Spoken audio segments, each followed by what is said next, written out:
switch your video off now too. And we want this to be a nice safe space, so we will, and I'm sure it won't happen, but if there's any inappropriate behaviour, we will remove people. And we would like a bit of a discussion at the end, so if you've got any questions, if you just pop them in the chat and we'll come to them and you can ask our lovely panel. So now, just to get started, I'm really pleased that Elvi, Lisa and Alice have finally been able to join us for this panel event to discuss Unsung, the play. We were meant to do something back in May to tie in with Unfinished Business, the Fight for Women's Rights, which is our exhibition that is linked to the British Library's exhibition in London.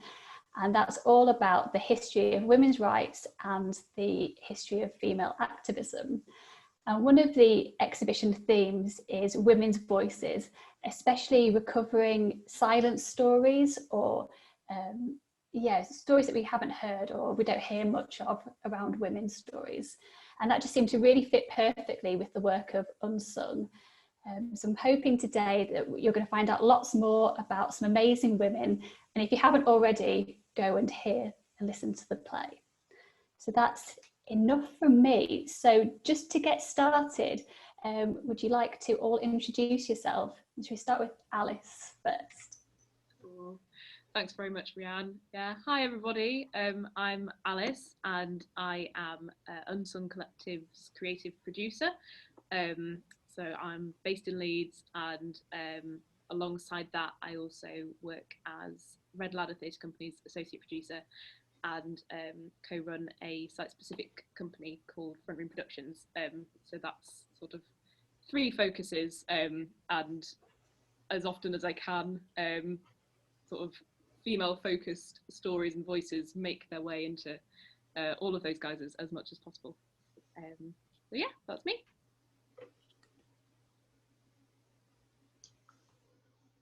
Hi, I'm Lisa Holdsworth. I'm a television and a theatre writer from Leeds. I've been lucky enough to be working with Alice and Elvi on Unsung for a couple of years now. Can't quite believe that. And that's been an absolute privilege. My main job is telewriting though, so I am currently on the third series of Sky's A Discovery of Witches, and I've recently written on All Creatures Great and Small. Hi, I'm Elvi Piper. I'm a theatre director based in Leeds. I'm just arguing with my fringe because I've been wearing a face shield all day, and fringes and face shields do not go. So apologies if I hate being able to see my face. As a director, I like to be on the other side watching everyone else. So I'm a freelance theatre director. At the moment, I'm in rehearsals for a show which I don't think will open when we expected, but at Leeds Playhouse, that's where I am right now. And I run a family theatre company called Ensemble, and I've been working with Alice for about 3 years now on Unsung Collective, and Lisa as well. So yeah, again, female story is really key and really important to me too. So you're all obviously such busy people. I'm really interested about how Unsung Collective started and kind of what does it do? Oh, sorry, Alice, do you want to start? Sure, I'll take the first pass on. Yeah, so it was, as Elvi said, about 3 years ago, and we sort of found each other in the landscape of Leeds' theatre scene, and basically we wanted to create some sort of piece of theatre that illuminated untold stories about women from our history, so from British history particularly, sort of something that would interrogate why we don't really necessarily learn about female figures in school as much as we do all your sort of standard male figures that come up in your history classes. And so to do that and sort of interrogate why that is and why women are underrepresented in that way. And alongside that, create a show that would have really solid parts for 4 female actors to really get their teeth into. And so that was our kind of stimulus, and it just sort of grew from there. So we started to look into who could possibly be in this show, like which figures these would be, and we just sort of fell down an absolute hole, finding all these whole of wonderful women whose stories we wanted to illuminate, and then started working with a wonderful team to start developing that. And then a little bit down the line, Lisa came on board as well, and it sort of grew from there. So now our mission is essentially to give voice to unsung women, and whether those are historical or perhaps from fiction or legend, or they're just, you know, women doing incredible things that walk among us, that whose heroism we might not necessarily hear about or think about. So that's essentially what we do. And yeah, I'll just see if Elvi and Lisa have anything to add to that. Oh, good. Lisa, do you want to tell us a bit more about the play itself and the kind of the 4 protagonists? Maybe start on one of those. So I was really lucky when I came on board. Alice and Elvi and the women who were acting in the show, had started in the show, had done a lot of the groundwork for me, and they'd found the 4 women they wanted to cover. And I knew about a couple of them, because I knew about Andrea Dunbar, and I knew about Ada Lovelace, because weirdly I used to work in factual television and we'd done a show about her, but I didn't know the other 2. So the first few sessions were getting to know these 4 characters and trying to work out what their concurrent journeys were, even though they were from different periods of history. So it was such a good experience for me. I'd never worked in that way before. And we had 2 weeks in a very, very cold attic in Halifax, kicking ideas around. And I was nervous at first, because usually in television you come in and you start kicking around ideas for stories, but we were working in a much more abstract way, and it was an absolute delight to work like that. And then I went away and sort of started kicking ideas around for how the story would run. And then I wrote the script, and it was just one of the most pleasurable writing experiences I've ever had, actually. That sounds wonderful. Elvi, do you want to tell us about any of the characters, any of the 4 characters? Yeah, so the 4 characters, I think Lisa's mentioned. So Andrew Dunbar, who's a Bradford-based playwright who's sadly no longer with us, who wrote Rita, Sue and Bob 2, is probably her most familiar title. We've got Sophia Jex-Blake, who was a female physician and who really fought for medical training, and one of the first female physicians to attend university up in Edinburgh. And then we've got, my brain's going to do that thing where it just stops working now because I'm aware I'm speaking. So you have to jump in and save me. Then we've got Ada Lovelace, who obviously is she's actually really quite celebrated at the moment, which is brilliant. When we started this journey, there was so little about Ada Lovelace, and now we've got an Ada Lovelace Day, and she's been a Google image and all of these things. So felt like her star rose as we were going along, which was brilliant that she was getting that recognition. I mean, hundreds of years too late, of course.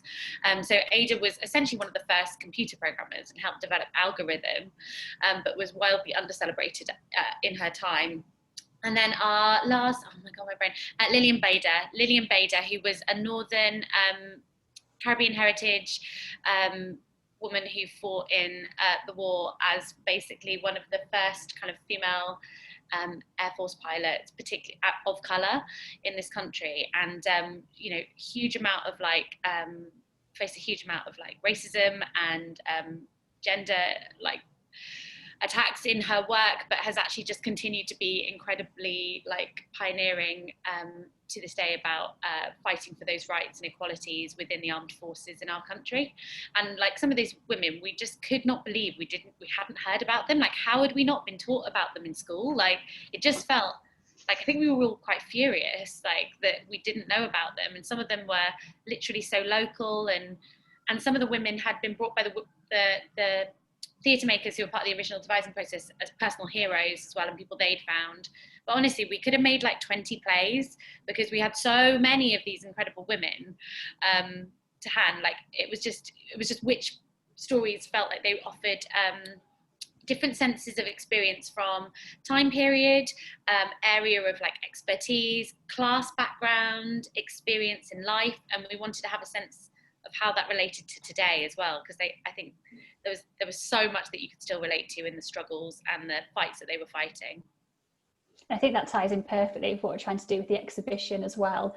So all these stories, and the more you look into it, you just are amazed that, as you say, we just don't know more about them. But I think that's a really nice time to maybe bring in a clip from the radio play, and just so people who haven't heard it already can have a bit of a teaser. Yeah. Thanks, So Alice. I'm just going to play this. It's about the first 7 minutes, and it's essentially when you would have seen it on stage is the first scene, as it were. So yeah, we'll get to meet Ada Lovelace, and then she's joined by the other 3 characters just towards the end of the scene.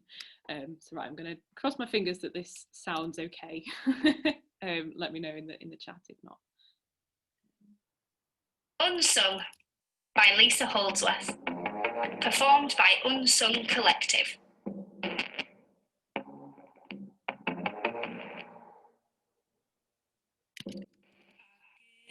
Slowly, and then forget what I've become, for the lack of company.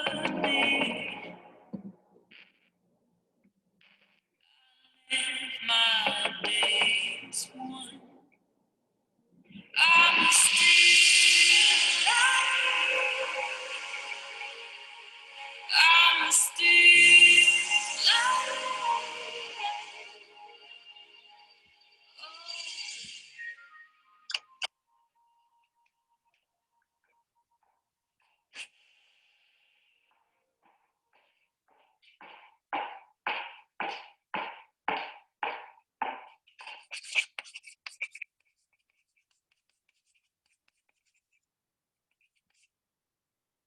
Should be a very simple calculation, a straightforward equation.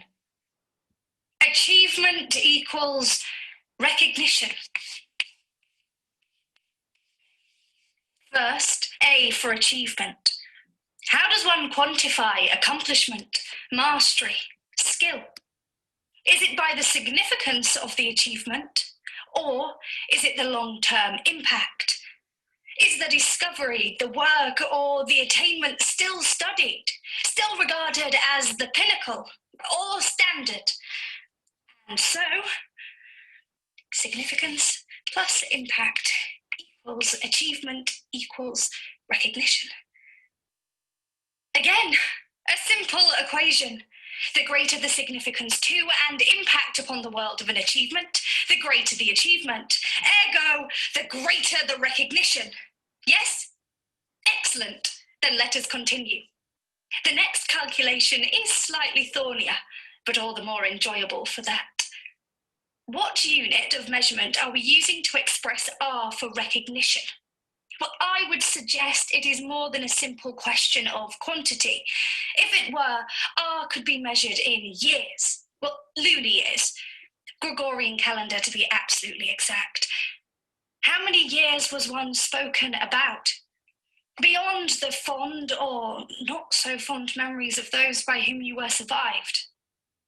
And beyond that, beyond those whose duty it is to remember, how many years beyond living memory? How long does it take to become a part of history, to be studied alongside one's peers, an example to others, and an inspiration to those who may find commonality not just with one's triumphs, but with the challenges overcome? Ha ha! Difficulty, yes. Nevertheless, I should like to explore a more material approach to this. There is other data to be taken into consideration. Number of publications in which one is mentioned. Portraits painted, statues erected, buildings named in honour, medals awarded, honours bestowed. Does one's likeness appear upon the coin of the realm? All ostentations of no real importance to some, and yet quantifiable. Available to be examined, tabulated, calculated, until it crystallizes into a single figure. It's actually beautiful. until you add in one consideration. Why would the gender of the subject of the equation reduce the final value? It seems mathematically insignificant, and yet, well, correlation is not necessarily causation, but the application of biology makes no sense of it whatsoever. And yet neither does the application of more hard data. I need exemplars, archetypes, models, patterns, case studies. Well, that's it. Experiences and accounts from the different disciplines. Myself, well, obviously I am a representative of science and technology. I have been called the enchantress of number, after all. Ridiculous, of course. And yet I shall serve. But what other spheres? We should go back to the beginning. Education. Case study the first. Sophia Louisa Jex Blake, medical student. Now is not the time for modesty. Lights hidden provide no illumination. One of 7 female medical students, the first in Britain. Better. The military, why not? It seems war never goes out of favour, and whilst it is thought to be a man's world, my second. Leading aircraft woman, Barber, or Lillian, if you prefer. One of the first black women to serve in the Royal Air Force. And so, to the arts, our final sphere of influence. Welcome. And you are? Not sure I should be. I'm sure you've earned your place. Andrea. All right. Right what? Plays. All right, plays. And so, all life is here. And now the study begins. At the beginning, the first hint of significance, the first spark of ambition. The call is heard.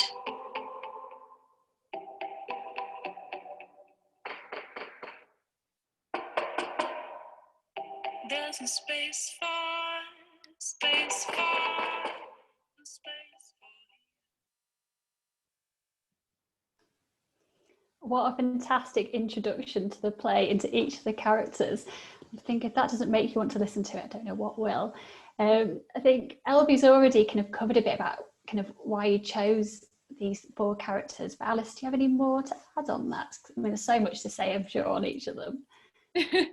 Yeah, I think as Elvi sort of mentioned, it was about collecting a real spectrum of experience and looking at, 4 so different women, literally from 4 different time periods and of all different kind of disciplines and skills and like economic background, and just looking at how all their experience, while extremely different, they all sort of suffered the same struggles, and those are struggles that we are still fighting against today. And it was really interesting sort of looking into what those points of struggle were and sort of all the barriers that they had to push against, and identifying how they were similar but then also how they were different. So Ada sort of emerged as one whose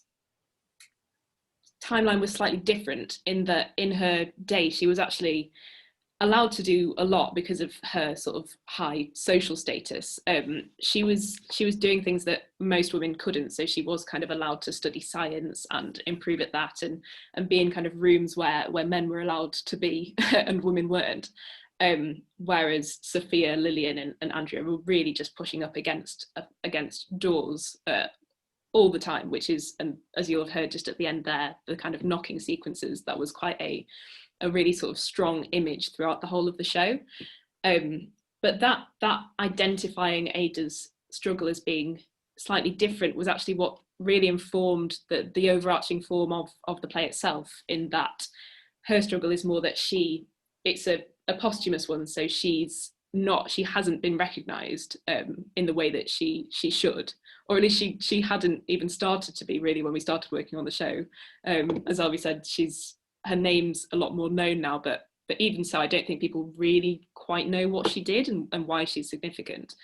But that then allowed us to sort of find this notion of her looking at why this has happened, why the women have been forgotten, why we learn about Mozart and Churchill and Shakespeare and all these male names that we absorb in what we learn of history, and why so few of them are female. And that sort of gave us the means to then bring all of them into the same room, which was just, I think, a big question that we looked at from the start, because it's, why on earth how could they possibly be talking to each other and in this same space? So yeah, that's how we decided who to look at, and then how we'd actually bring them together so that we can effectively conclude that they're all fighting the same fight that we're still fighting.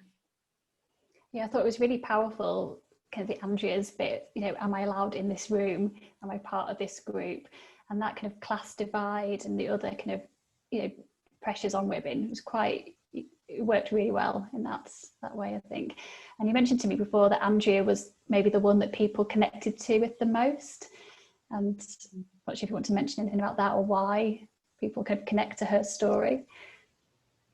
I think because a lot of our audiences were northern, that idea of someone with a really northern voice and a working class background, I think chimed with a lot of people, that idea of someone who absolutely should not have broken through.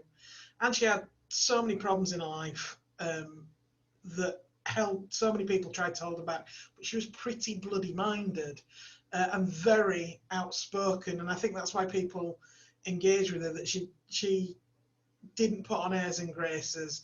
And I hope that's how we represented her in the play as well, that she spoke as she found, and cut through a lot of the pretension that I think still exists in the theatre world today. So I think for our audiences, she became a little bit of an exemplar of that you don't necessarily have to have the cut glass accent and the right education to push through and get your voice heard. And more than ever, it's more important to hear those marginalised voices than ever. So I think she was the right character for the right time for us. No, I think it was brilliant. All the four of them coming together kind of added something completely different.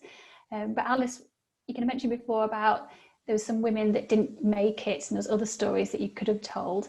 I wonder if you could just tell us a bit about those. Yeah, I thought it would be interesting to share a few of the women that the team brought into the creative process at the start who just didn't make it in because we simply didn't have enough time to make several plays. But yeah, I just wondered if it might be interesting, so I've just got a few facts on a few of them here, which I'll just go through. So one woman who we looked at was Helen Bamber, who was alive between 1925 and 2014. So she dedicated her life to supporting survivors of torture and human cruelty, and she did that for 70 years. So at the age of just 19, she travelled alone to Belsen and cared for survivors of the concentration camp there. And then she was one of the founding establishing figures of Amnesty International, and set up the Medical Foundation for the Care of Victims of Torture. So like really incredible service to people. Then we also looked at someone called Phyllis Wheatley, who was alive in the 18th century. So she was the first African woman to be published in Britain and America. And that was after having been born in Senegambia and then sold into slavery at the age of 7. her writing was used as to sort of evidence the intellectual capabilities of enslaved women, and to sort of argue that they matched those of their oppressors. So her writings actually really transformed the anti-slavery movement.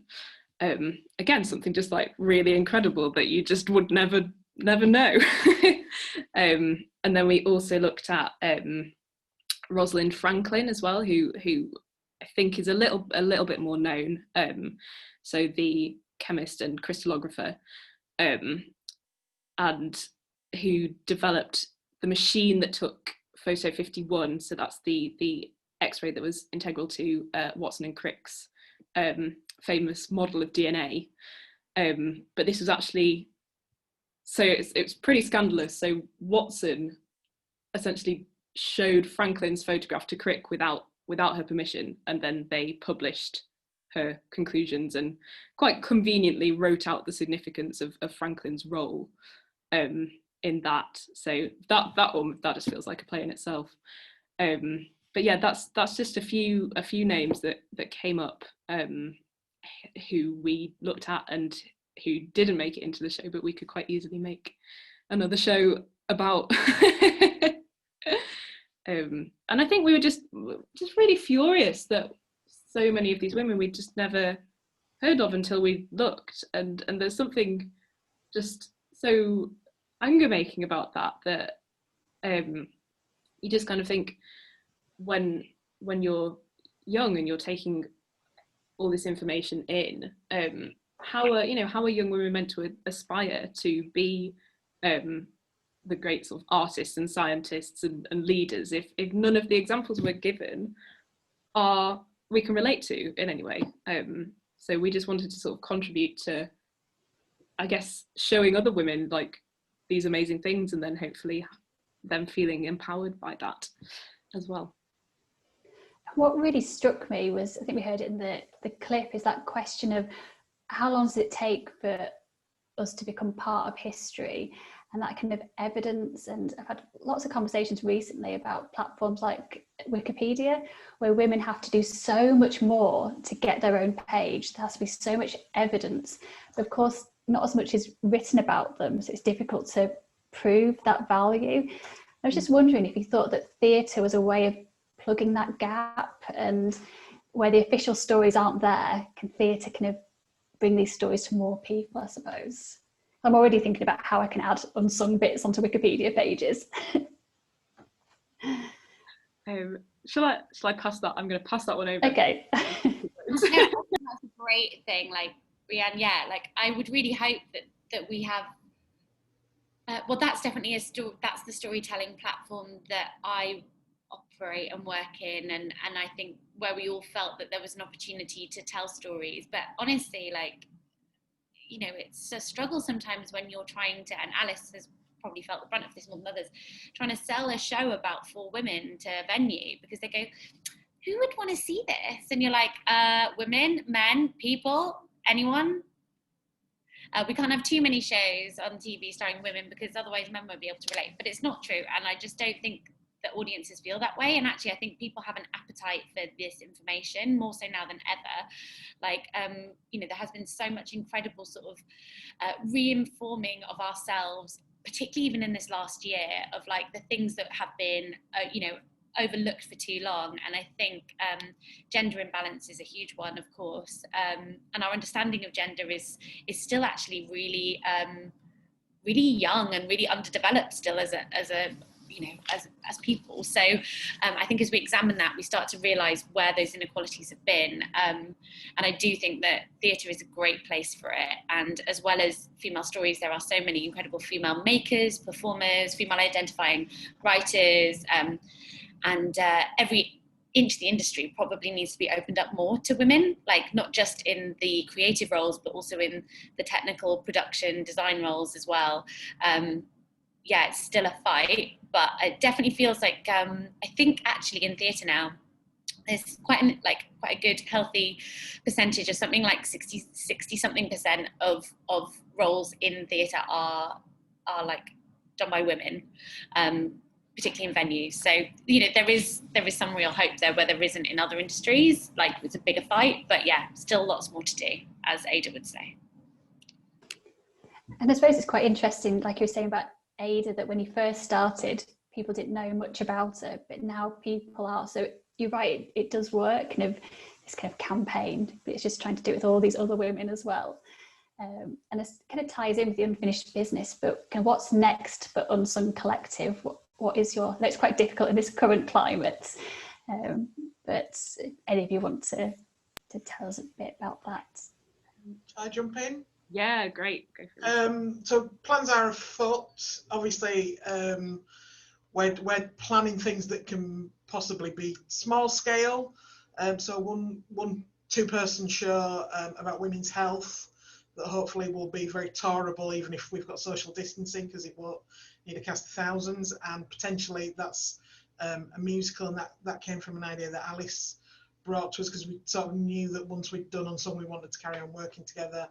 And then a super massive project for the not too distant future about women in sport, and a particular sport. But we're quite excited about this, and we're just starting doing the research.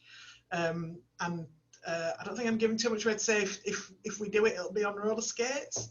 So yeah, watch this space. So we've got intimate things. Everything's big scale, but in our ambition for it is big scale, the narrative and how we tackle the ideas. So we've got small ideas that hopefully will go out to lots of different people, but really big ambitious ideas that we want to make a huge impact with. We get quite excited when we all get together, I think. I think at the moment we just need those things to kind of look forward to, and those big ambitious ideas, kind of what's coming next.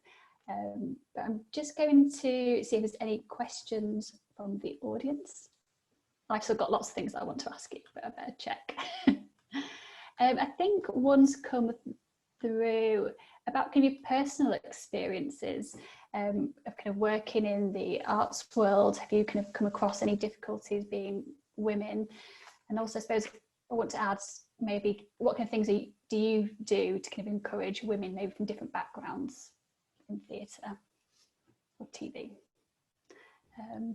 I think obviously everyone's experience is so. I think as a white educated woman, I'm pretty privileged as well. I've had access to lots of spaces and opportunities that are still really not made available to everyone.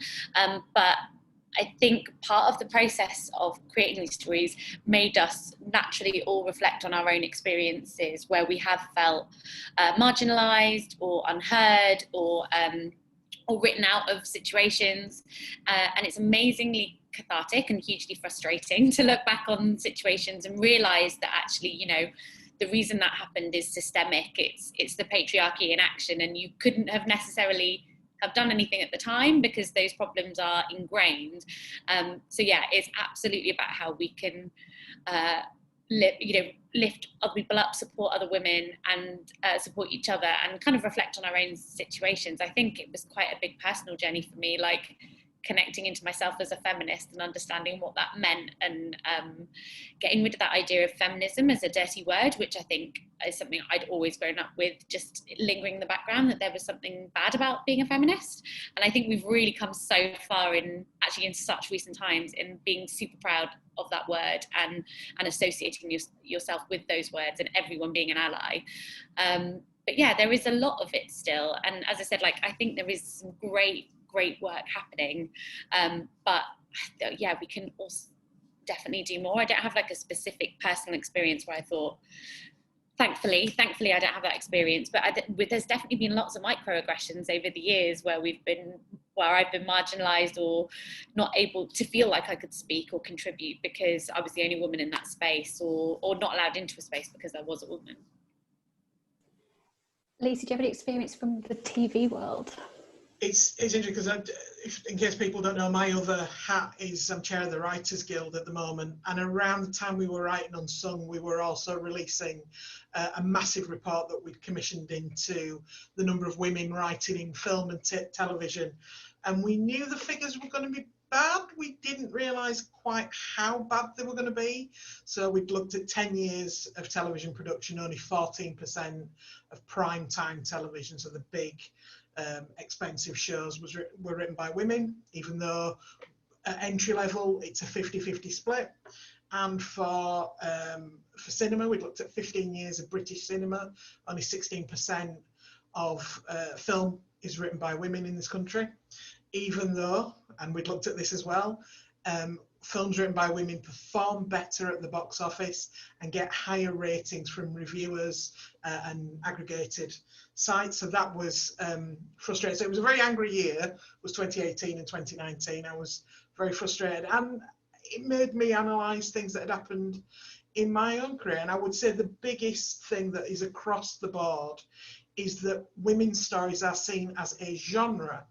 That if it's a story about a woman, and this is particularly acute, we found in the comedy world, that if a woman pictures an idea that centres a woman, that very often what comes back at her is, we've already had Fleabag this year, we've already had Game Face, we've done a show about women. And so a massive part of the Writers Guild campaign was to remind people that female is not a genre, it's just the gender of the characters.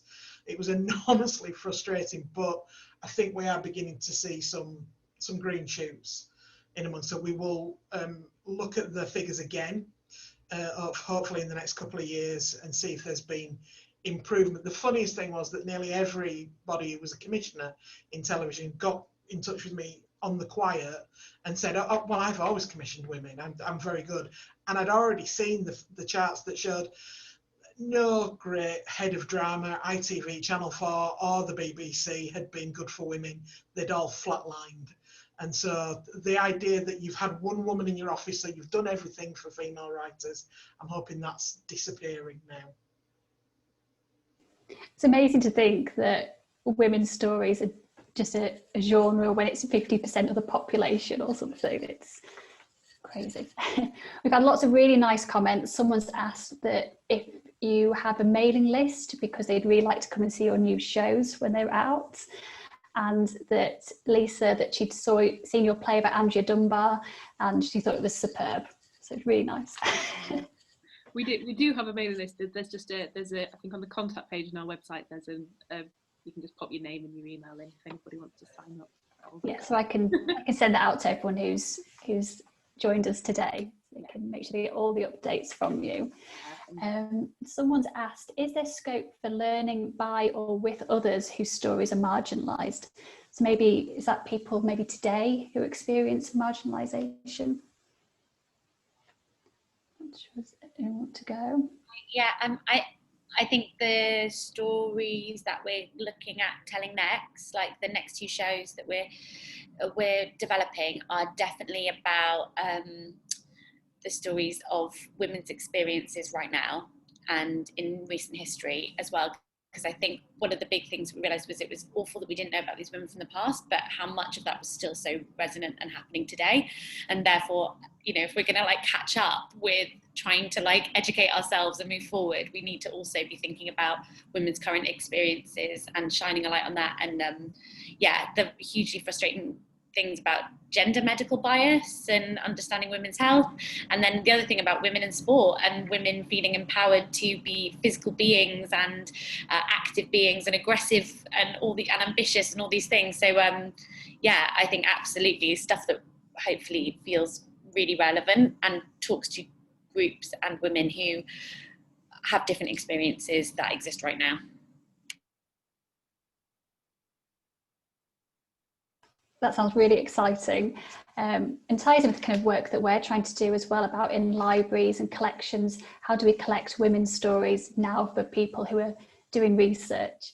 And as a librarian, I'm really interested about how you actually do your research. Where do you go to find these kind of historic stories of women? Because they're not always easy to find, as you say. Not on Wikipedia, clearly. Not on Wikipedia. Well, some of the Wikipedias were hilarious for some of the characters. There'll be like one line, or there'll be something there and it'll be completely wrong. I'm just trying to think of I think there were certain chapters. Again, it's that case of like you having a whole history book and then you have one little chapter on women, as though they weren't sort of participating in all life then at that time. But it was quite a struggle, I think, for somebody like Lillian Barber in particular to find information about her. We did find a couple of chapters in, I think, books about women in the armed forces historically. And then Sophia Jex-Blake was difficult as well. So she, again, there were a few articles written about her, and then you can actually read her own writings, which was really interesting. I think Ada's certainly the one who had the most written about her, and then Andrea. Andrea was an interesting one because when we started this, I think lots of people had heard of Rita Sue and Bob too, or seen the film, but didn't necessarily know about the woman behind, the woman who wrote the play. And then we sort of did our first R&D, and then by the time we were doing the second, Black Teeth and a Brilliant Smile, which Lisa then adapted into the show with Freedom Studios, had come out, and there was this bit of resurgence. So suddenly there was a lot more to know, to learn about Andrea then. But again, it's one of those things where do you start looking? It's the story of why Adele Strike wrote Black Teeth and a Brilliant Smile is really interesting. It started off as her PhD thesis, and she went to Bradford Library looking for their resources on Andrea Dunbar, and they were dotted all over. There was no Andrea Dunbar collection. There is now, because obviously there's been a realisation that how important she was to Bradford, and so she had to sort of pull together lots of material, from cuttings out of the Telegraph and Argus to hunting down Andrea's family, which is very disparate because they have a very chaotic home life in certain sections of her family, so hunting them down and talking to them. And then obviously Cleo Bernard made the film The Arbor about Andrea, and it's fabulous because it does sort of kick on. You suddenly see that this person is put in their place. I feel like we should knock down the Priestley statue in front of the Media Museum and put one of Andrea up there now, because she feels like such an important part of Bradford culture. But the fact that the collecting together of the information about women is often not done. I felt like I should have known who Sophia was, particularly, that one of the first women to train as a doctor. That she should be on a £5 note. We should know about her. But then that was the wonderful thing about writing this, that we all went, I think, on a real journey of discovery. No, I think it's so amazing the work you've done to try and bring these stories to life, and hopefully many more people will know about these women now. I just got another question, just asking whether you go into schools to talk to pupils about women and try and inspire them. Obviously not at the moment, but in the past. We haven't done, but so when Unsung was going to tour again in May, which didn't happen, we did have a school booked in that round then, but it's something that I feel quite passionately about in terms of, I think, inspiring a younger generation who are probably still just being taught about men, or primarily about men. So yeah, I mean, if anybody's interested in that, just drop us an email and we'll see what we can do. Yeah, I think it'd be a nice antidote, wouldn't it, having you guys come in and perform or talk about these women. It's very inspiring. And someone's asking, would you want the play to be studied as a text? Which is a really interesting question. I'd have to tidy up the spelling mistakes in it first, but that's another thing that possibly we could do, which is, once we've done what touring we want to do with it, etc., is maybe put it out there and make it available to other people. I'd certainly be happy to do that, but I think it's always nice when things have a life beyond their initial performances. Oh no, definitely. And I'm always interested about where people archive stuff. I was going to say, I would see loads of school productions of Unsung. Wouldn't that just be amazing? Like A-level, female identifying A-level students doing Unsung. I think that would just be brilliant. I would love that to happen. I mean, I would have loved that when I was doing my AS level theatre studies, because the practitioner we chose, we had to do everything naturalistically. So we had to play, you know, women if we were women. And I was at an all-girls school, and that left us with like 2 plays that we could possibly have done, and that was it, because everything else was just men. So that would be great if we were one day able to provide that. Everyone seems very excited about it in the chat anyway, so I think it's definitely one for going forward. I'm not sure there's any more questions, so I think we'll leave it there, because I know Elvi's rushing off to stuff with the Playhouse. Everyone's very busy, but thank you so much. I've really enjoyed talking to you all about Unsung and the women involved. Yeah, and does anyone have any final thoughts before we go, or should we leave it there? Thank you to Leeds Library for doing this. It's great. I think getting those stories out there, Leeds Library being part of it is great. It makes me very proud to be from the city. Oh, thank you.